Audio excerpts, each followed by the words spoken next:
She figured she had a decent chance of getting away if she had to, but the mission would be a disaster, and Katerina hated failure.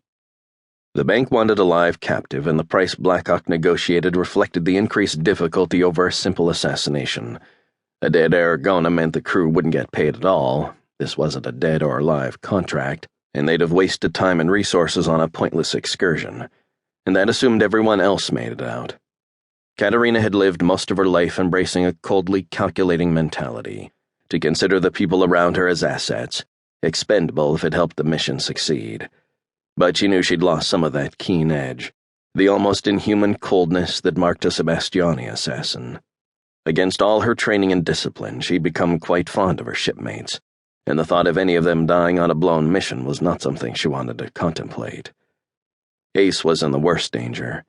Despite her efforts at discretion, Aragona's men knew she'd gone upstairs with their boss. They believed she was Ace's wife, sneaking off behind her husband's back, if they found their boss dead in the hotel suite. No, she had to get Aragona out of here and do it quietly, so Ace had a chance to slip away.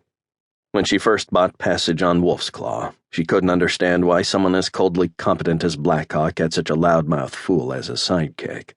Her first impressions of people were usually spot on, but she eventually realized she'd misjudged Ace. Despite his loud and often annoying theatrics, she'd found him to be keenly intelligent and enormously reliable, and if she was being totally objective, not completely unattractive. No, she couldn't leave him at the mercy of Aragona's enraged retainers. She wouldn't, whatever it took. "Why, Ara, are you trying to get me drunk?" she purred softly, turning and running her hand on his face. "Because I assure you that is not necessary." She leaned back into him. "Your husband is a fool to neglect a woman like you." She felt his hands on her shoulders, his fingers slipping out of the thin straps of her dress. She moaned softly at his touch and leaned her head back, her silky hair pressed against his face. "We'll see who the fool is. It's only a matter of when." Blackhawk slipped through the dark streets, moving as quickly as he could without attracting notice. It was late, but Madrasa was known for its nightlife, so the restaurants, casinos, and clubs would be crowded until dawn. He tried to stay in the shadows and on back streets. He'd expected to be infiltrating the villa, and he was wearing combat fatigues and boots. He was filthy, too, his legs covered with half-dried mud from tramping around in the tidal estuaries. He'd managed to avoid any undue notice so far, but the minute he walked into the Grand Palais, every eye would be on him. The hotel was the finest establishment in Madrasa, and its patrons would be impeccably dressed. He looked around, his eyes scanning the late-night revelers walking by. He needed clothes, and he could only think of one way to get them. He watched and waited, looking for an appropriately dressed partier, preferably one around his size. Finally, he saw a man approaching. He was alone, and he looked to be a good physical match, and he was swaying back and forth, clearly drunk. Even better. Blackhawk waited for the man to walk by, and then he struck. He lunged forward, striking the back of the man's neck. His victim crumbled instantly, and Blackhawk caught him and slid his limp form into an alley. He put his fingers to the man's throat, feeling for a pulse. A look of relief slipped onto his face. He hadn't used a killing strike, but he'd been worried he'd hit too hard.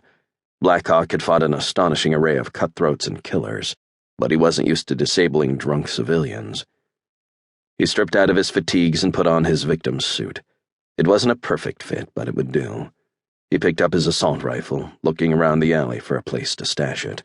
Once again, his equipment for the villa had no place on the floors of the Grand Palais, and there was no way he could conceal it with these clothes. He walked over and shoved the rifle into a trash bin, carefully pushing it down under the garbage. He paused for a minute and sighed, unbuckling his holster belt and tossing it in after the rifle. He wasn't getting in with a pistol either. He turned and took a last glimpse at the man lying on the ground. He pulled a 10-crown platinum coin and placed it in his victim's hand. It was enough to buy 100 suits, compensation enough, he hoped, for both the clothing and the headache he knew the man would have when he awoke. Harker and Blackhawk was a lot of things, but a thief wasn't one of them. Okay, it's time. He didn't know exactly what he was going to do, but he knew he had to do it now. He took a breath and slipped out of the alley, heading swiftly through the streets toward the Grand Palais. Luke,